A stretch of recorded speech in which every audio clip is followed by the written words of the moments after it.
Hi there, this is Scott Weber, and I'd like to demonstrate the use of folder tracks in a post-production session. So the first thing I want to do is give you a little tour of my session so we know what we're going to do and how we're going to use them using folder tracks. So this is a simple post-production session which has dialogue tracks, music tracks, sound effects tracks with routing to create stems for 5/1 dialogue, music, and sound effects. And in a typical mix, I might use memory locators to show and hide groups of tracks.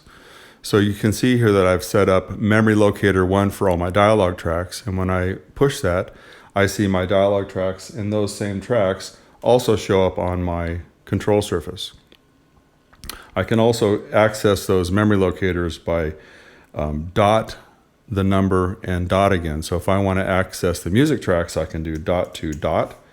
Those show up on the surface and they show up as the faders I'm seeing on the screen.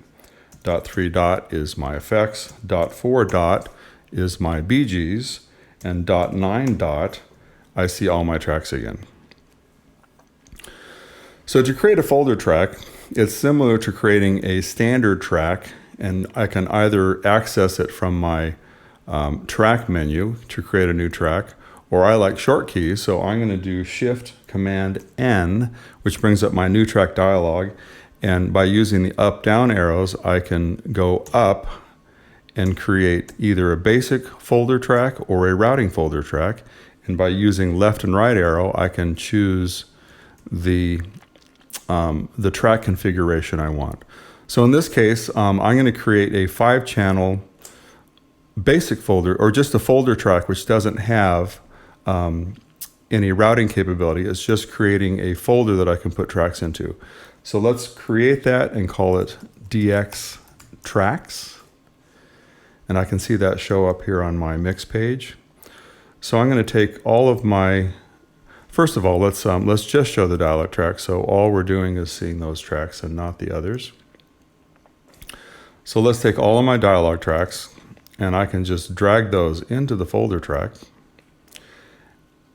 And if I click the folder icon on the folder track, all of those are nested inside of there, and you can see on the control surface that they all were hidden away.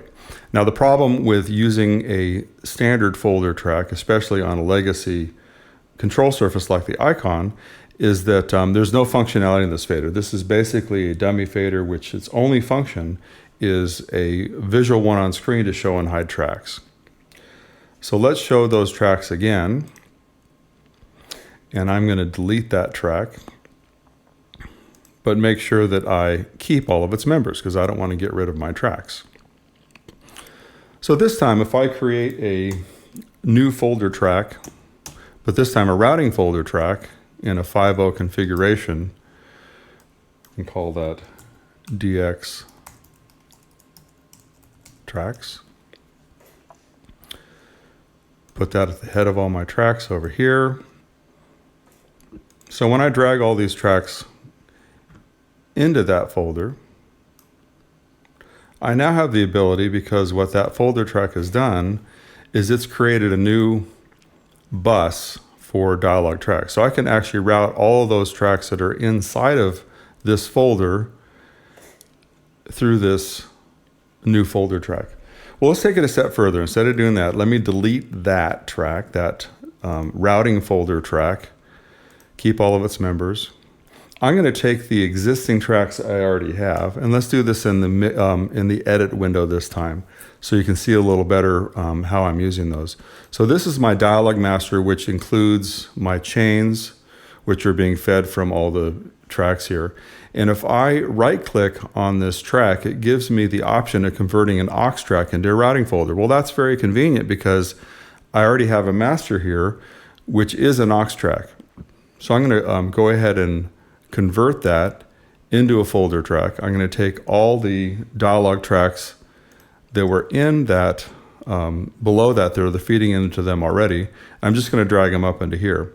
And you can see what it did is it showed a blue square around all those tracks. And in the mix page, that's even more apparent. You can see that the color of my master folder shows all the tracks that are a member of that.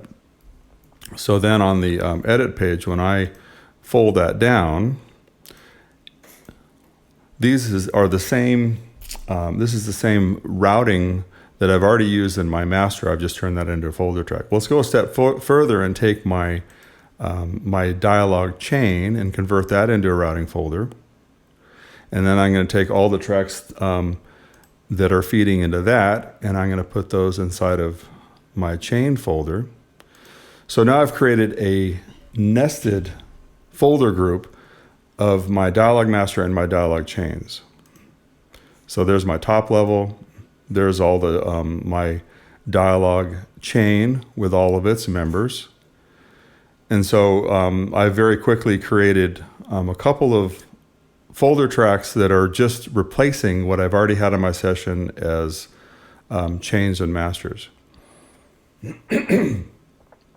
So let's go through the rest of my session now really quickly and do the same thing with music and sound effects. So with my existing show and hide memory locators, let's show the music tracks. So I'm going to turn my music master into a routing folder. I'm going to take all of my music tracks, pull those into the music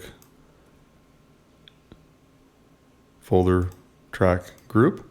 And the same thing with my chains. Let's do the same thing there. I'm going to convert that into a routing folder. I can pull all of my music tracks into that chain folder. And let's look at that on the edit page. So those are all those tracks. Do the same thing with the effects tracks. But this time with the effects track, because I have a group of both effects and backgrounds, let's show all the background tracks as well. I'm going to include those in my master effects folder because those are all routing from the same place. So let's convert those to a routing folder. So I'm going to take all of my effects tracks, including the BG tracks, and I'm going to pull those inside the effects master folder track. So those are all inside theirs now. I'm going to do the same thing with my effects chains. Create a folder track. Select all of my verbs, effects, and background tracks which are feeding through my chain. Put those into the chain folder tracks. Now I can close those. But this time I'm going to do something a little different with my BG tracks because those are routing through the same things, but instead of just keeping those summed together with my sound effects, I'm going to take my BGA group and I'm going to create a new folder group for those. So Shift Command N, I'm going to create a 5.0 routing folder track. Let's call that BGA. And that BGA, you can see created a BGA bus, but I'm going to take the output of that bus and feed it back to the effects chain, which is where all these are currently fed. But I'm going to take the individual BG tracks, and instead of going to directly to the effects chain, I'm going to go through that new BGA bus that I just created. So now what I've done is I've taken these tracks, they're routing through my folder track master, which then goes to the chain, and that gives me the ability as well to insert, for instance, a pro limiter on that group of tracks. So I can now, let's set that to maybe a 2 dB ceiling. So now I have a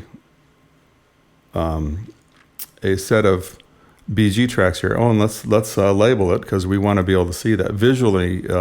It's nice to be able to see that those tracks are part of this folder.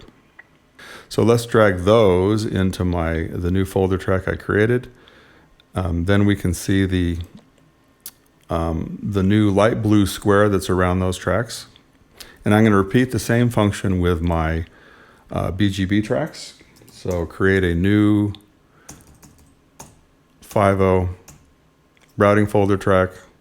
I'm going to call that BGB. Put that to the top of those tracks over here.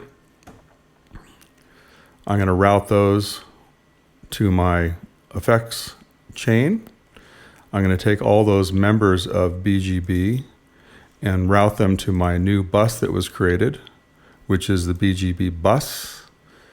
And I'm going to do the same thing. I'll just take the Perl limiter that I put on the BGA, put that over across BGB.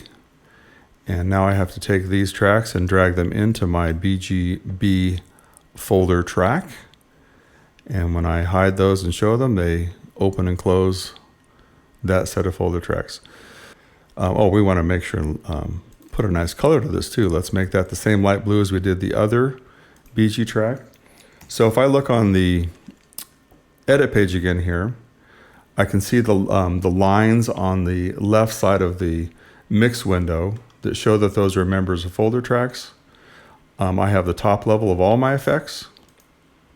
Open those up. I have everything that's routing through the chain. And then I have a nested folder of both my BGA group and BGB group, which have their own bus and output. So let's look at all the tracks now that we've created all these folder groups for them. So .9 will show all my tracks in my session. If I look on the mix page, I'm seeing all my tracks again.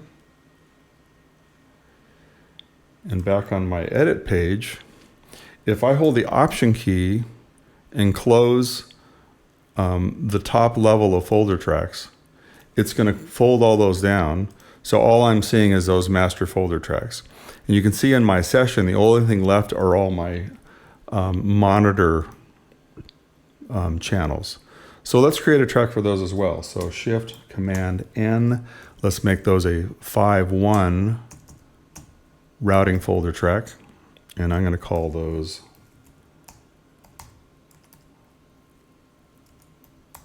monitor. Let's put that to the top of those tracks. I'm going to pull all these tracks inside of there. And let's make it the same size as the rest of my masters. And when I close them, it does that. And I want to make it the same color too, since this level is all that color blue. So there you go. Now I've taken my entire session and put it into folder tracks in a nicely organized session. Now, of course, the monitor folder track I just made, these already have the routing that I want, which are different, so I don't need to route it inside of here. And something that is probably a good idea so that this monitor path that I've created doesn't get routed anywhere is route those outputs to something I call a dummy bus, or you can call it a no output bus or whatever, but basically making sure that that doesn't inadvertently get routed somewhere else. So if I click on the top layer here and Option click one of the folders on this top level, it opens up all of my tracks again. And it allows me to use my existing show and hide memory locations since everything is being shown on the surface. Let's show everything again. Option click on the top level, these folder tracks. Now I can see my entire session on 4 master folder tracks at the top of my session. Well, I hope this tutorial was useful and you can use this going forward in your post-production workflow.